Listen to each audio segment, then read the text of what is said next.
Hi, I'm Christina and you're watching CHTV. This is the place to be seen and heard. I'm super excited to chat to my next guest today.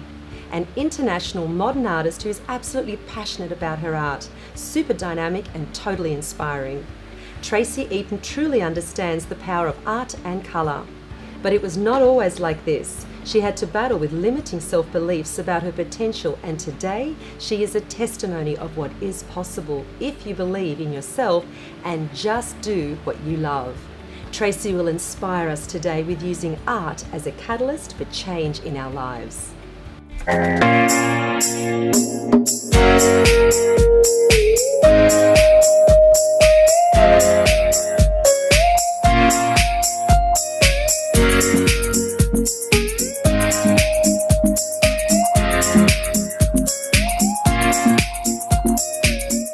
Welcome to CHTV, TRACEY. Thank you. Pleased to be here. Awesome. Now, I've got an amazing question for you. Go for it. Why modern art? Why choose that medium? Modern art is free-flowing. I was talking to another artist yesterday, and my challenge I have with realism is that if I'm painting you, I need to paint you to look exactly like you. Whereas modern art gives me the flexibility and the scope to take the essence of what I see from you and create something that is really powerful. And I feel that you can use colour so much with so much more impact when it comes to modern art. So that's why. So how long have you been doing art for? That's a very interesting question. I would say that I have been creative my entire life. However, being a professional artist has come later, because I firmly believe that as an artist you have to be ready to be able to embrace your creativity. So in terms of time frames, I started painting for the first time around about just over 12 years ago. That's when I first picked up a brush, and that was on a bit of a spur of the moment decision, actually, following, well, we can talk about that if you like, but following a significant burnout with work. I quit on the spot when I walked into work one day, and as I went shopping, because girls have to go shopping to feel better after a momentous decision, I was walking out past the mall and walked past an art store, and I just stopped and went, oh my god, I think I need to paint. So I bought up the store and went home and spent 2.5 years painting, and I feel like that was the beginning of me being able to accept my vulnerabilities, being open with and being transparent, because art is an incredibly transparent process. Both the process actually and the product. What you see is what you get with art. You can't hide who you are in any way. Your story is actually quite incredible. I read that you have a background in occupational therapy. Yep. And you also have colour psychology. Yes. To bring those two skills together is why your art is so incredible. Tell me about the background of those two industries and how they blend into what you do today. I've always been inherently interested in the human psyche, I guess, but more importantly, connection. Both that's with connection to ourselves and with each other, because without that, I'll rephrase that, that is in essence what makes us human, is the ability to interact and connect with each other.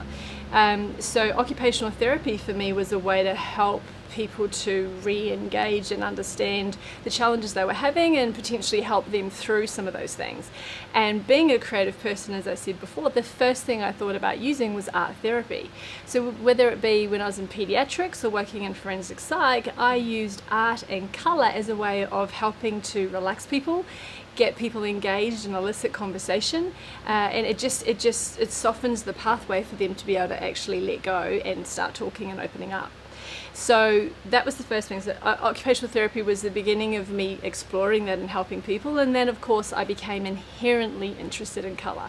And very quickly I have to tell you a story about one of the reasons why this came to fruition. And during my training as an OT, and forgive me, I can't remember the person who was doing this testing, I guess, but this gentleman in the US there was around 7 or 8 children who had been blind from birth. So they have no conscious understanding of what colour looks like. Yeah. So they had each of them between ages of between 5 and 7, and so they put each kiddie in a different room so they couldn't hear each other, and they had silk scarves, same fabric. The only difference is that they were dyed primary colour, so blue, green. There was actually orange and red and yellow. They were the main colours that they used. So what they did is they actually draped these silk scarves over each child different times. And what blew my mind, even way back when I was 20, was that every single child described colours in the same way. So blue, for example, they all use words like calm. Oh, it's a bit cold. It's cold. It's chilly. That sort of thing. Or red was feels like fire. I feel. Not that they used energized because they were young kids, but the point is the meaning and the feeling that they got, the vibration they got from each color was the same. So to me, the moment I heard that, I was like, okay, so there is something seriously valid and viable in using color strategically to help create emotional change and also behavioral change. So that's why I then started doing my color psychology. We started doing that within OT and then obviously self-learning as well. And then last year I just upskilled again with TRACEY in Beaumont interior design in Brisbane. That is an incredible story. It blew my mind. It Wow. really did. So after that, that's why I think art therapy for me was just so important to use with my clients. So how do you see that your art creates physiological changes in your clients when they view what you've created? Oh, okay. So massive. I'll give you 3 examples. 2 clients and 1 of my own. Yeah. From a client perspective, I did an art workshop with a woman called Kathy, and she'd never painted before. So a lot of people think, oh my God, I'm not creative. I can't do this. I can't paint. My theory is that everybody is creative. We just need to allow it to come to the fore. Yeah? Yes. So part of when I'm doing the workshops, I help to facilitate that. Anywho, so the transformation with her with colour was she was feeling a little bit held back. She wanted some nurturing. She needed protection. All of those things come to play. So I gave her a palette of colours, and the colours she chose were very feminine in their base. So there was lots of deep blues, there was some teals, there was a bit of white in there, which is all about openness and clarity. But what was interesting is that as she was going through the process, she got to a point and she's like, oh, it doesn't quite feel, I need something. Straight away I knew she needed a deeper colour. So I suggested, and she's like, oh no, I don't think so. Long story short, she decided to bite the bullet and do it. Yeah, loved the result, hung this piece in her entranceway to her home. She was so happy with it.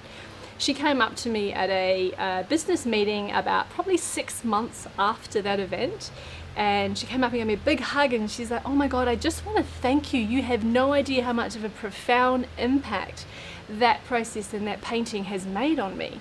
And I was like, well, what do you mean? Basically, she said that I look at that every day and I feel the calmness that has been provided by the deep colour that I suggested that she use. And not only that, I look at it and remind myself that I can do things that I never thought was possible.